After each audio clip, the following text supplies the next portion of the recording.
Most people all their lives with their fingers crossed count on this, not much list. That's why 10 years from now they'll be driving what they don't want to drive, living where they don't want to live, wearing what they don't want to wear, doing what they don't want to do, having what they don't want to have, maybe become what they didn't want to become. And it all starts by counting on something that's not going to count much. You say, well, then how can my life dramatically change? You got to count on yourself. And here's one of the things you got to count on: your ability to design the future. It's called the promise. And the promise of the future, if you'll design it well, can have an awesome effect on your life. But if you face the future with apprehension, you'll take hesitant steps all day, uncertain steps all day. And if you take uncertain steps all day for 6 years, you can imagine how empty your life can be. Now here's what's connected to the promise: the price. The price to pay. But I'm telling you, the price is easy if the promise is clear. One of the better notes to make for today.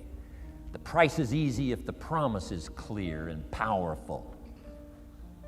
But the price seems almost too much to pay, too much to get over, too much to accomplish if the promise isn't clear, if the promise isn't powerful. I'm telling you, kids will pay the disciplines if they can see the promise. One of our biggest challenges as parents in the 90s is to help our kids see the promise of the future. That's why I'm teaching financial independence, how to become wealthy and powerful and sophisticated and healthy and unique. All of the stuff kids would hope to go for.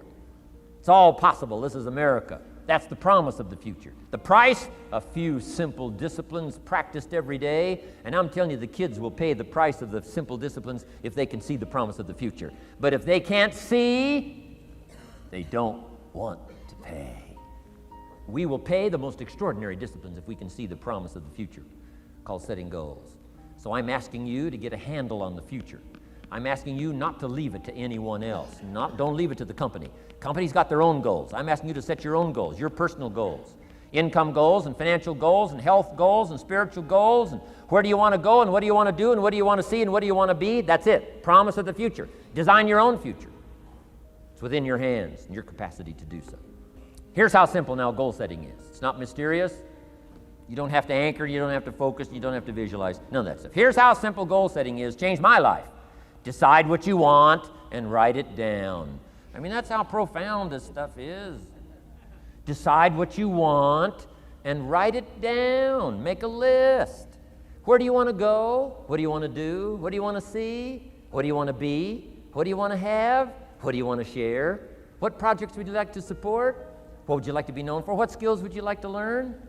Some extraordinary things you'd like to do, ordinary things you'd like to do, right? Silly little things you'd like to do, very important things you'd like to do. Decide on all that stuff and write it down, write it down, write it down. That's how simple this stuff is. And simple things, whatever. Foolish things, doesn't matter. It's your list. I had a little revenge on my first list. Budget finance, who used to harass me. I got 2 or 3 payments behind. This one guy called incessantly. Said, we're going to come get your car, drag it rear end up down the street in front of your neighbors. Put me down something fierce. When I met Shof, got my life straightened out, one of the first things on one of my lists was budget finance. I keep my list in my journal so that I can go back. 5 years ago, here was my list. And I'm a little embarrassed. Here's what I thought was so important now. How my philosophy has changed. From 10 years ago, 5 years ago, 3 years ago. Here's my old list. Here's my new list. Here's what's valuable to me now. Here's what I want my life to be now. Here's where I want to go, what I want to do. Keep your lists of goals so that it shows your growth, shows your ability to change and grow. Your philosophy grows and expands what's valuable. Setting goals. Doesn't matter how small, foolish it is. Put it on your list. Now let me give you one more scenario on setting goals. When I started making my first list, Mr. Shof said, Mr. Rohn, looks like we're going to be together for a while. He said, I've got a suggestion for you.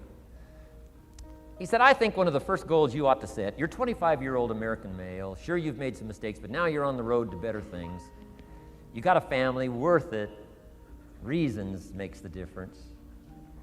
And he said, you've got every reason to do this. He said, why don't you, among all the goals you're going to set, he said, why don't you set a goal to become a millionaire? A millionaire. This is America. All the possibilities are available. Why don't you set a goal to become a millionaire? He said, it's got a nice ring to it. Millionaire. Enough zeros to impress your accountant? Millionaire. And he said, here's why. Now I thought, the man doesn't need to teach me why. I'm thinking, wouldn't it be great to have $1 million? He said, no, that's not it. Here's why. And I had one of the greatest lessons I ever learned, and I'm about to share it with you. This will be worth the price of being here today if you can capture what I'm about to share with you. Babysitter fees, whatever else you paid. Some of you missed some sales today to be here, so this is a costly day for you. But what I'm about to share with you changed my whole life. Here's what Mr. Shoaff said. Set a goal to become a millionaire. And he said, here's why. For what it will make of you to achieve it. And I got one of the greatest classes in one sentence I've ever received in my life. Set a goal that'll make you stretch that far. For what it will make of you to achieve it. What a brand new reason for setting goals. What an all-encompassing challenge to have a better vision of the future. What for? To see what it will make of you to achieve it. And here's why. The greatest value in life is not what you get. The greatest value in life is what you become. Major question to ask on the job is not, what am I getting here? That's not the major question. The major question to ask is, what am I becoming here? It's not what you get that makes you valuable, it's what you become that makes you valuable. So Shoaff said, set a goal to become a millionaire. For what it will make of you to achieve it. Then he said, when you finally have become a millionaire, now, he said, what's important is not the money. I thought, wow, I've got some more to learn. He said, no, Mr. Rohn, I'm telling you honestly, you could just give the money away. Now, I did better than that, right? I told you. I lost it all. I'm rich by the time I'm 31. I'm a millionaire. I'm broke by the time I'm 33. So I didn't have to give it all away. I lost it all. Foolish mistakes I made. I'm a farm boy from Idaho. That early money drove me bonkers. I used to say, how many colors does it come in? I'll buy them all. I went crazy over that first money. I just went crazy.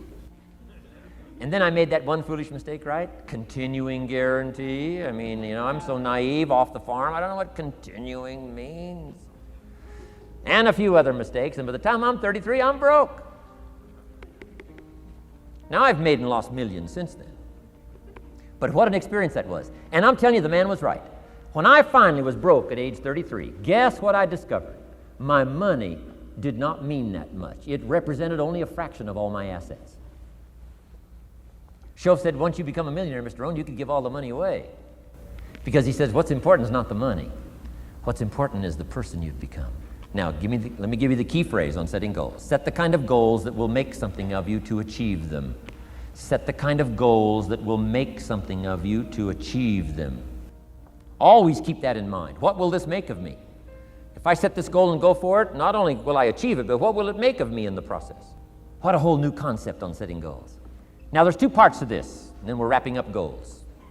Here's the first part now on this goal setting for what you become. Don't set your goals too low. Interesting, we teach in leadership. You'll find it on the cassettes. Don't join an easy crowd. You won't grow. Go where the expectations are high. Go where the demands are high. Go where the pressure's on to perform, to grow, to change, to develop, to read, to study, to develop skills. I belong to a small group. We do business around the world. You cannot believe the expectations at that level. What we expect of each other in terms of excellence. Far beyond average. Why? So that we can each grow, so that we can receive from the group, we can contribute to the group. Something unprecedented. It's called living at the summit. Go where the demands are high. Go where the expectations are strong, so that it'll provoke you, push you, urgently insist that you not remain the same for the next couple of years, the next 5 years, that you'll grow and change. So don't set your goals too low. The guy says, well, I don't need much. Well, then you don't need to become much. Now, how many resources you need, right, depends on how you want to live. This should be everyone's goal, to someday be able to live from the income of your personal resources.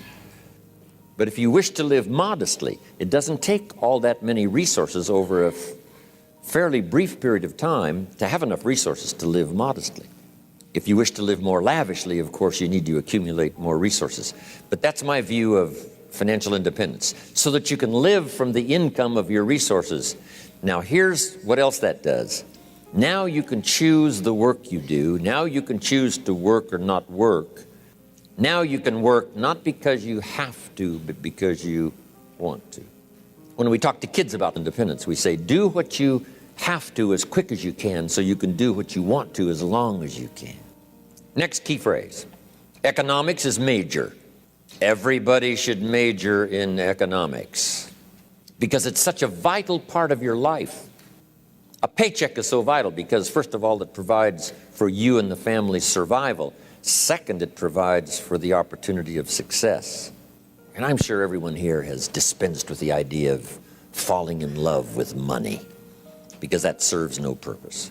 Here's what's noble, what money can do, the projects it can support, the relief from debt it can create, building a financial wall around your family nothing can get through. So economics is major. The key, of course, is what you do with it. If you earn a lot, you should give a lot. Key phrase from antiquity, here's what it says. If you've been given much, now much is required. If you've been given great responsibility, much is required. If you've been given much wealth, now much is required. Everyone has to solve this about the money to go for. Should you go for the money? Should you go for success? And here's the philosophy, we've already covered it. You should earn as much as you possibly can in the reasonable time devoted to economics, job, business. Reasonable time devoted to economics, job, business, future, enterprise. With that enterprise and with that job, the key is to earn as much as you possibly can as you balance your life with everything else. Now, sure, you can do the wrong things and finally correct that, get on a better path, but it all begins on what you do with your resources. Jot this phrase down. It's one of the best for the weekend. Here's the two challenges of life. Number one, the development of our full potential. That's challenge number one. Challenge number two is the wise use of all our resources. That sums up life in general. The development of all of our potential and the wise use of all our resources. One of our resources is time, and we talked about that. Now we're going to talk about the wise resource called money. And let me share with you now a little plan. Because when I met Shof, and he asked me about my financial condition, he said, how much money have you saved and invested the last 6 years? And I said 0. He said, not a good number. Here's what I told him. If I had more money, I'd have a better plan. Now jot this down, because here's what he said. If you had a better plan, you would have more money. Next key phrase, it's not the amount that counts, it's the plan that counts. If we do it right, and I want you to underline those words because in the future as well as in the past, we've got to continue to do it right. As a distributor, as a sponsor, from the medical board, to the executives of the company, to the staff that represents and helps distributors around the world, to each distributor, here's one of the keys to our reputation of the future, and that's doing it right. And we can borrow the clues from the past because we've done it right that has brought us to this incredible year after 24 years in business. We've done it right, and we're going to continue to do it right. Here's what he said. We can make a positive contribution to the lives of millions of people. Some good advice? Here's the list. Fine-tune your listening skills. I know yesterday was challenging, the day before with our special group. It's all been challenging, right? To sort of shut out the world for a while and, let everything have its place out there while we move in here and concentrate on what's being said, the testimonials and the advice and the teaching and the training and all of the stuff that you've had to absorb. But not only here, when you get back, fine-tune your listening skills so that you can listen to some of your own distributors who are ready to move up and maybe you've sort of missed it. And now if you go home and say, I'm going to listen better now than I've ever listened before and see if I can't find some more leadership to gather up, help build the organization that will bless everybody's fortune and future. Listen to the testimonials. Listen intently to every class that's being conducted, even if you've heard it 100 times. Listen intently one more time. You'll pick up something you've never picked up before. Here's the next one. Listen to your heart. Listen to yourself. Especially you that have been with 5 years, 10 years, some of you 20, 24 years. Listen to your heart again about what you want to do further. You've come a long journey, but maybe there's some goals, there's some things that you'd like to do and like to accomplish that your heart now can tell you if you'll just take the time to do the listening. And that's my next point. Set some challenging goals. Don't wish it was easier. Wish you were better. Don't wish for less problems. Wish for more skills. Set some goals that'll make you stretch. Become more than you ever thought you could become.